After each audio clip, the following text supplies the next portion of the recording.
श्रोत्यानो, आज प्रथम आम्ही यहोशवाच्या पुस्तकाचे अध्ययन सुरू करण्यापूर्वी त्या पुस्तकाचा परिचय करून घेणार आहोत. उत्पत्तीच्या पुस्तकात आम्ही इस्रायलाचा जन्म पाहिला. निर्गमच्या पुस्तकात इस्रायलास परमेश्वराने निवडले. गणना पुस्तकात इस्रायल राष्ट्र सिद्ध झाले आणि लेवीयेच्या पुस्तकात रक्ताद्वारे त्याला जवळ घेण्यात आले. अनुवादाच्या पुस्तकाद्वारे त्याचे मार्गदर्शन करण्यात आले आणि आता यहोशवाच्या पुस्तकात हे राष्ट्र विरोध आणि विजय ह्यांचा सामना कशा प्रकारे करीत आहे ते आपण पाहणार आहोत. निर्गमच्या पुस्तकात इस्रायलांच्या ज्या सुटकेची सुरुवात झाली होती ती सुटका यहोशवाच्या पुस्तकात पूर्ण होत आहे. निर्गम ह्यामध्ये इस्रायलाच्या मिसर देशातून सुटकेचे वर्णन करण्यात आले आहे. यहोशवा वतनाच्या देशात त्यांना आणून सोडण्याचे पुस्तक आहे. यहोशवाच्या पुस्तकाचा जो महत्त्वाचा मुख्य शब्द आहे तो आहे मालकी किंवा ताबा. परमेश्वराने इस्रायली लोकांना त्यांचा देश ज्याविषयी त्याने इस्रायलांशी आणभाग केली होती बिनशर्त कराराद्वारे दिला. त्याने अब्रामाला म्हटले होते, उत्पत्तीचे पुस्तक 17 अध्याय आणि 8व्या वचनात, की ह्या कनान देशात तू उपरी आहेस. हा सगळा देश मी तुला व तुझ्या पश्चात तुझ्या संतानाला कायमचा वतन म्हणून देईन आणि मी त्यांचा देव राहीन. तरी श्रोत्यानो, ह्या देशाचा ताबा घेणे इस्रायलांकरिता अटीपूर्ण होते. त्यामध्ये अटी होत्या, त्यामध्ये विरोध होता, त्यामध्ये विजयसुद्धा होता. त्यावर ताबा मिळविण्याकरिता, ताबा कायम ठेवण्याकरिता त्यांना लढावे लागले. आणि ज्याप्रमाणे यहोशवाने मृत्यूच्या आधी शेवटल्या भाषणात स्मरण करून देताना म्हटले की परमेश्वराच्या वचनाचे पालन करण्याद्वारेच त्या देशावर त्यांची मालकी, त्यांचा ताबा निरंतर राहील, अन्यथा तो राहणार नाही. त्यांच्या आज्ञापालनावर हे सर्व अवलंबून राहील. थोडा वेळ आपण ह्या पुस्तकाचा जो लेखक आहे त्याबद्दल पाहूया. यहुदी गुरूंनी एकत्रित केलेल्या पुस्तकाच्या टीका संग्रहाला तलमूड म्हणतात. तलमूड इब्री शब्द आहे ज्याचा अर्थ आहे अभ्यास किंवा शिकणे. तालमूड 6 प्रमुख भागात विभागल्या गेले आहे. पहिला भाग शेती, पिके, अर्पणे, दशमांश आणि त्या संबंधित प्रार्थना आहेत. दुसरा भाग सुट्ट्या, सण जसे शब्बात, वल्हांडण इत्यादींविषयी आहे. तिसरा भाग विवाह संबंधी नियम, सुटपत्र, संपत्ती आणि त्या संबंधीच्या सर्व बाबींबद्दल आहे.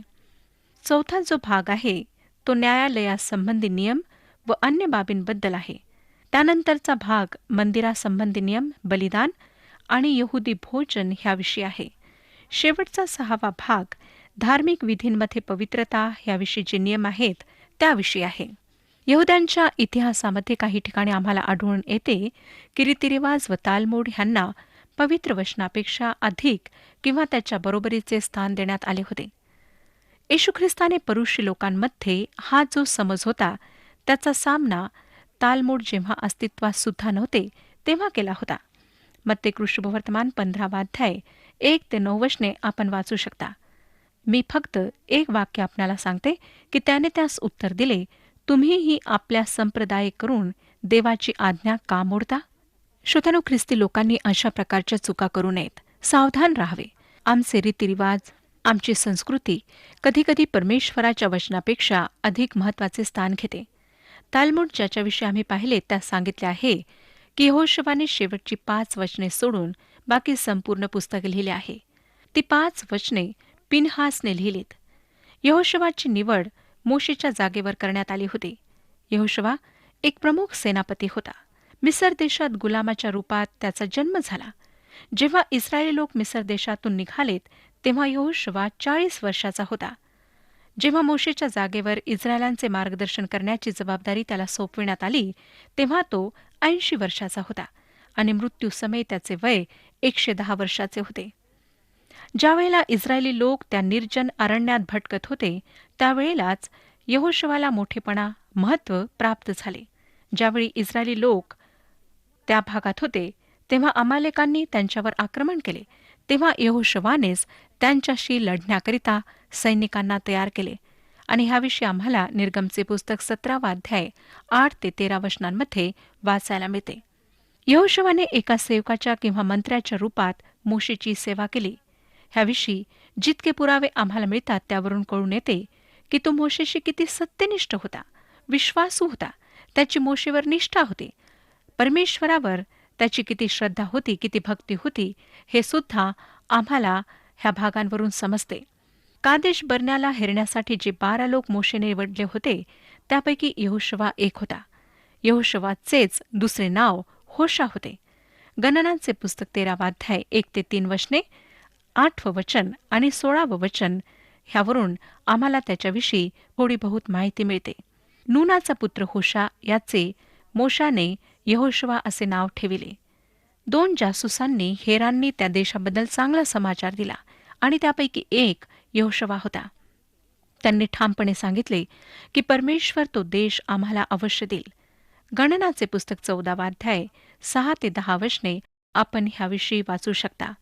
देश हेरून आलेल्यांपैकी नूनाचा पुत्र यहोशुवा व यफुन्नेचा पुत्र कालेब यांनी आपली वस्त्रे फाडिली आणि ते इस्रायल लोकांच्या सर्व मंडळीस म्हणाले, जो देश हेरीत आम्ही चहूकडे फिरलो तो अतिशय उत्तम आहे.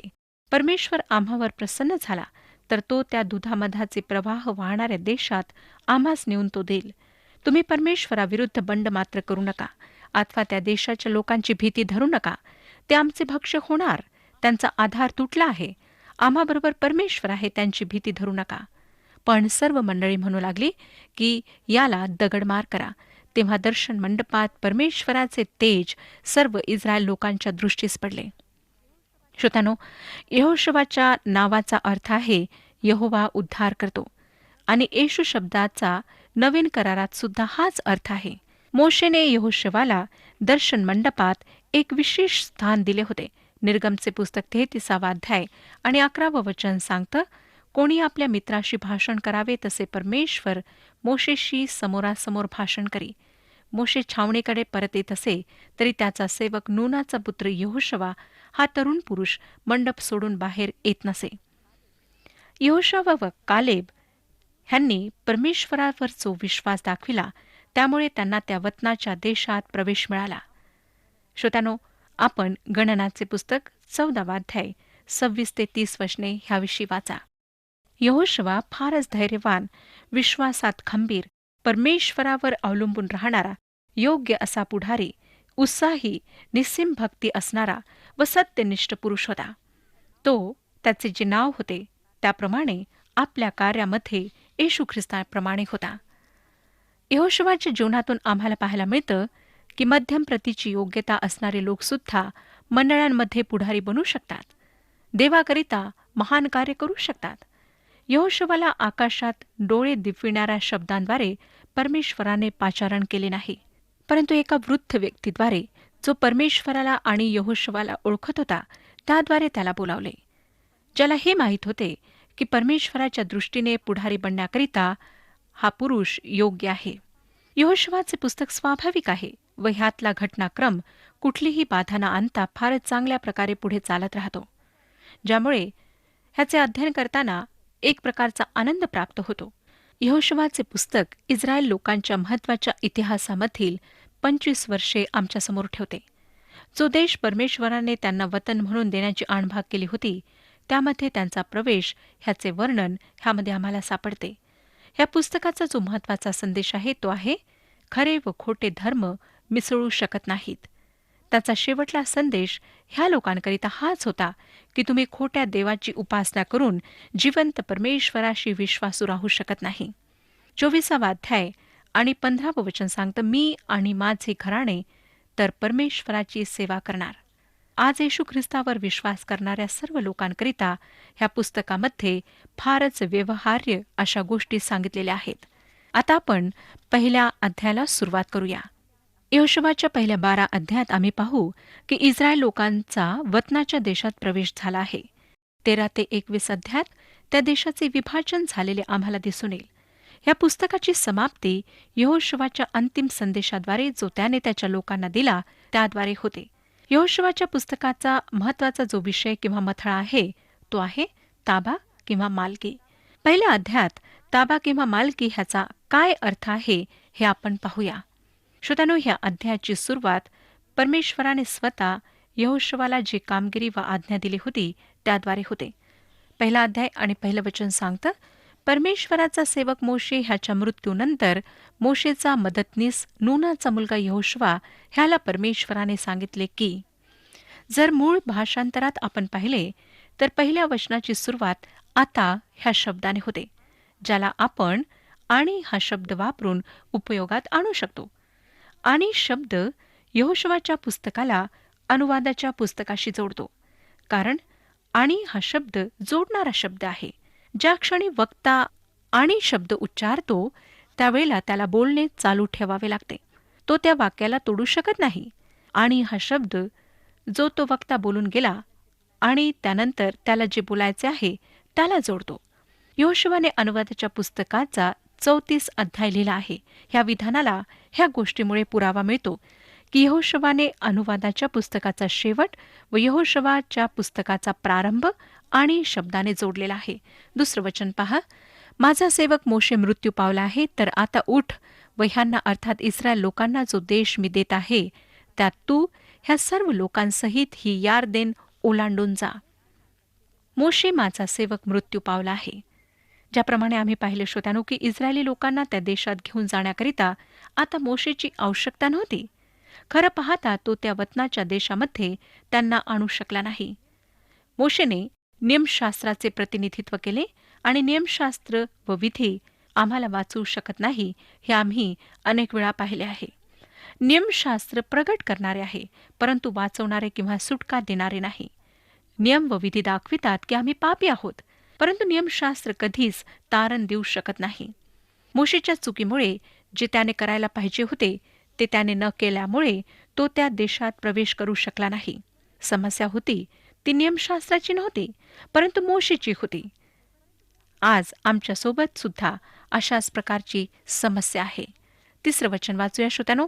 मी मोशेला सांगितले होते त्याप्रमाणे ज्या ज्या ठिकाणी तुमचे पाऊल पडेल तेथे ठिकाण मी तुम्हाला दिले आहे. परमेश्वराने हा देश त्यांना दिला.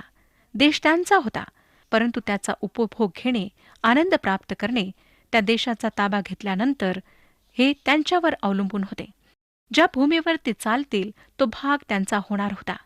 तुलनात्मक रीतीने बोलायचे झाल्यास आम्हाला इफिस्करास पत्र पहिला अध्याय आणि 3 वचनात सांगण्यात आलेले आहे की आम्हाला स्वर्गातील सर्व आध्यात्मिक आशीर्वाद देऊन आशीर्वादित करण्यात आले आहे. परंतु दुःखाची गोष्ट म्हणजे फारच कमी ख्रिस्ती लोक आहेत जे ह्या आध्यात्मिक आशीर्वादांना जे त्यांना देण्यात आलेले आहेत त्यांना प्राप्त करतात. जरी परमेश्वराने इस्रायल लोकांना प्रतिज्ञा केलेला देश दिला तरी त्यांनी त्या देशाला पूर्णपणे ताब्यात घेतले नाही. इतकंच नाही, परंतु त्यापैकी फारच कमी हिस्सा त्यांनी ताब्यात घेतला. आज बरेचसे ख्रिस्ती लोक आहेत जे इस्रायलांप्रमाणे आहेत, ज्यांना आध्यात्मिक आशीर्वाद देण्यात आलेले आहेत, परंतु तरीसुद्धा ते दरवाजात पडलेल्या एखाद्या बेकाम निकम्म्या मनुष्याप्रमाणे त्या आशीर्वादांचा दावा न करता मरतात. किती दुःखाची गोष्ट आहे. यहोशुवाचे पुस्तक आम्हाला सांगेल की जी संपत्ती आम्हाला प्राप्त झाली आहे त्यावर आम्ही ताबा कसा मिळवावा. आता ताबा मिळविण्याच्या संघर्षामध्ये विरोध सुद्धा होणार आहे. म्हणून आम्हाला इफिस्करास पत्र 6व्या अध्यायात सांगितलेली सारी शस्त्रसामुग्री धारण करायची आहे. आमच्या विरुद्धात लढणारा जो आमचा शत्रू आहे तो आत्मिक शत्रू आहे. इफिस्करास पत्र 6वा अध्याय आणि 12वं वचन सांगतं की आपले झगडणे रक्तमांसाबरोबर नव्हे तर सत्तांबरोबर, अधिकाऱ्यांबरोबर, सध्याच्या काळोखातील जगाच्या अधिपतीबरोबर, आकाशातल्या दुरात्म्यांबरोबर आहे.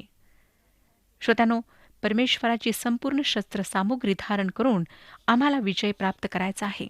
4थं वचन सांगतं, रान व हा लबानोन ह्यापासून महानद फरातपर्यंतचा हित्ती ह्यांचा सर्व देश व मावळतीकडे महासमुद्रापर्यंतचा प्रदेश तुमचा होईल. परमेश्वराने त्यांना 3,00,000 चौरस मैल जागा दिली आणि त्यांनी जास्तीत जास्त 30,000 चौरस मैलावर ताबा मिळवला. त्यांनी चांगले केले का? तुम्हाला काय वाटतं? नाही श्रोत्यानो, त्यांना जे परमेश्वराने देऊ केले होते ते प्राप्त करू शकले नाहीत. 5वं वचन, तुझ्या आयुष्यात तुझ्यापुढे कोणाचाही टिकाव लागणार नाही. जसा मोशेबरोबर मी होतो तसाच तुझ्याबरोबरही मी असेन. मी तुला सोडून जाणार नाही व तुला टाकणार नाही. यहोशुवा एक मध्यम योग्यता असलेला साधारण मनुष्य होता. त्याला उत्साहित करण्याची आवश्यकता होती. परमेश्वराने फार सुंदर रीतीने त्याला उत्साहित केले. 6, 7 आणि 8 वचने सांगतात, खंबीर हो, हिंमत धर, कारण जो देश ह्या लोकांच्या पूर्वजांना देण्याची शपथ मी त्यांच्या जवळ वाहिली आहे, तो तू ह्यांना वतन म्हणून मिळवून देशील. मात्र तू खंबीर हो व खूप हिंमत धर, आणि माझा सेवक मोशे ह्याने तुला दिलेले नियमशास्त्र सगळे काळजीपूर्वक पाळ. ते सोडून उजवी डावीकडे वळू नको, म्हणजे जाशील तिकडे तू यशस्वी होशील. नियमशास्त्राचा हा ग्रंथ तुझ्या मुखी सदैव असू दे. त्यात जे काही लिहिले आहे ते तू काळजीपूर्वक पाळ आणि रात्रंदिवस त्याचे मनन कर, म्हणजे तुझा मार्ग सुखाचा होईल व तुला यशप्राप्ती घडेल. श्रोत्यानो, मोशेसमोर परमेश्वराची पवित्र वचने लिहिलेली नव्हती आणि परमेश्वराने समोरासमोर संभाषण करून मोशेला सर्व गोष्टी सांगितल्यात. परंतु मोशेने विश्वासूपणाने परमेश्वराने सांगितलेल्या सर्व गोष्टी लिहून काढल्यात, ज्यामुळे यहोशुवा आणि इस्रायल लोकांकरिता ही 5 पुस्तके उपलब्ध झाली होती. 9 वचन, मी तुला आज्ञा केली आहे ना, खंबीर हो, हिंमत धर, घाबरू नको, कचरू नको, कारण तू जाशील तिकडे तुझा देव परमेश्वर तुझ्याबरोबर असेल. यहोशुवाला एका हातात परमेश्वराचे वचन व दुसऱ्या हातात तलवार घ्यायची होती आणि विश्वासाने त्याला पुढे जायचे होते. 10 वचन, मग यहोशुवाने लोकांच्या अंमलदारांना अशी आज्ञा केली. यहोशुवाने जबाबदारी उचलली आणि त्याने त्या कार्याला गृहीत धरून कल्पनेच्या आधारावर नाही, परंतु पूर्ण आत्मविश्वासाने केले.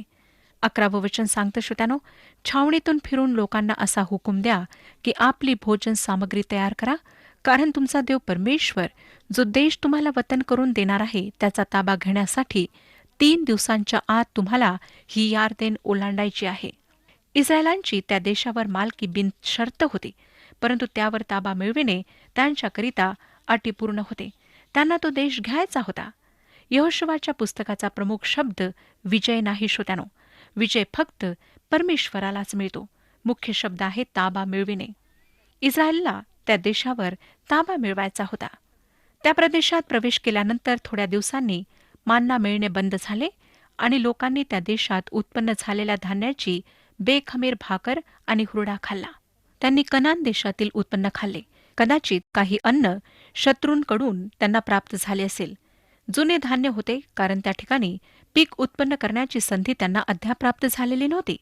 परंतु श्रोत्यांनो, आम्हाला दिसतं की कशा प्रकारे परमेश्वराने त्यांची सर्व गरज भागवली. आता 12 वचन वाचूया. मग यहोशुवाने रौबेनी, गादी व मनश्शेचा अर्धावंश ह्यांना म्हटले. रौबेनी, गादी हे दोघे व मनश्शाचा अर्धावंश ह्यांनी त्या देशात वसण्याकरिता नदीला पार केले नाही. आणि आम्हाला लवकरच दिसेल की ते आपल्या कर्तव्याला चुकले. ज्यावेळेला इस्रायली लोक यारदेन नदीच्या पूर्व तीरावर होते त्यावेळेला मोशे जिवंत होता आणि गणनाचे पुस्तक 32 अध्याय 1 ते 5 वचनात त्यांनी एक विनंती केली होती. त्यांनी म्हटले होते की तुझी कृपादृष्टी तुझ्या दासांवर असली तर हा प्रदेश तुझ्या दासास वतन करून दे, आम्हास यारदेने पलीकडे नेऊ नको. ही विनंती विशेष रीतीने ह्या 2 आणि अर्ध्या वंशाने मोशेला व इतरांना केले होते. ते यारदेनेच्या चुकीच्या दिशेला जमीन मागत होते. आता 13 ते 15 वचने पहा काय सांगतात. परमेश्वराचा सेवक मोशे ह्याने तुम्हाला जी आज्ञा दिली होती तिचे स्मरण करा. तो तुम्हाला म्हणाला होता की तुम्हाला स्वास्थ्य मिळावे म्हणून तुमचा देव परमेश्वर हा देश तुम्हाला देणार आहे. ह्या यारदेनेच्या पूर्वेकडील जो देश मोशेने तुम्हाला दिला आहे त्यातच तुमच्या स्त्रिया, मुले बाळे आणि गुरेढोरे ह्यांनी राहावे. पण तुम्ही सर्व योद्ध्यांनी सशस्त्र होऊन आपल्या बांधवांपुढे नदीपलीकडे कूच करावे आणि त्यांना कुमक द्यावी. परमेश्वर तुमच्याप्रमाणेच तुमच्या बांधवांना स्वास्थ्य देईल आणि तुमचा देव परमेश्वर ह्याने त्यांना दिलेल्या देशाचा तेही ताबा घेतील. मग परमेश्वराचा सेवक मोशे ह्याने यारदेनेच्या पूर्वेस उगवतीकडे जो देश तुम्हाला दिला आहे त्या तुमच्या वतनाच्या देशात परत येऊन त्याचा ताबा तुम्ही घ्यावा. यहोशुवा त्यांना स्मरण करून देत आहे की मोशेने त्यांना यारदेनेच्या पूर्व दिशेलाच राहण्याची परवानगी दिली आहे, ह्या अटीवर की त्यांचे सैन्य दुसऱ्या वंशांना नदीच्या पश्चिम भागाला त्यांच्या प्रदेशावर ताबा मिळविण्यामध्ये मदत करतील. आणि ह्याकरिता ते तयार झालेत. 16 ते 18 वचने वाचूया. तेव्हा त्यांनी यहोशुवाला उत्तर दिले, जे काही करण्याची तू आम्हाला आज्ञा केली आहेस ते सर्व आम्ही करू आणि तू आम्हाला पाठवशील तिकडे आम्ही जाऊ. जसे आम्ही सर्व बाबतीत मोशेचे ऐकत होतो तसेच आम्ही तुझेही ऐकू. मात्र तुझा देव परमेश्वर मोशेबरोबर होता तसाच तुझ्याबरोबर असो. तुझ्या आज्ञेविरुद्ध बंड करणाऱ्या व तुझी सर्व आज्ञावचने न पाळणाऱ्या प्रत्येकाला देहांत शिक्षा द्यावी. तू मात्र खंबीर हो व हिंमत धर. श्रोत्यानो, लोकांच्याद्वारे यहोशुवाला फारच चांगले प्रत्युत्तर मिळाले. कदाचित आपल्या मनात हा प्रश्न आला असेल की यार्देन नदीच्या पूर्व भागात वस्ती करण्यास काय हरकत आहे, काय चूक आहे? नदीला पार करणे इतके आवश्यक का होते? यार्देन नदीच्या पूर्व तीरावरचा भाग काय वतनाच्या देशाचा भाग नव्हता? अशा प्रकारचे प्रश्न समर्पक आणि आवश्यक आहेत. लवकरच आम्ही वचनाच्या अशा भागाला पाहणार आहोत श्रोत्यानो, ज्यात यार्देन नदी उतरून पार जाण्याचा वृत्तांत आम्हाला पाहायला मिळेल. ह्या ठिकाणी मी आजचे अध्ययन संपवत आहे. पुढच्या कार्यक्रमामध्ये ह्या विषयाला आम्ही पुन्हा हाताळूया. परमेश्वर आपणा सर्वांस आशीर्वाद देव.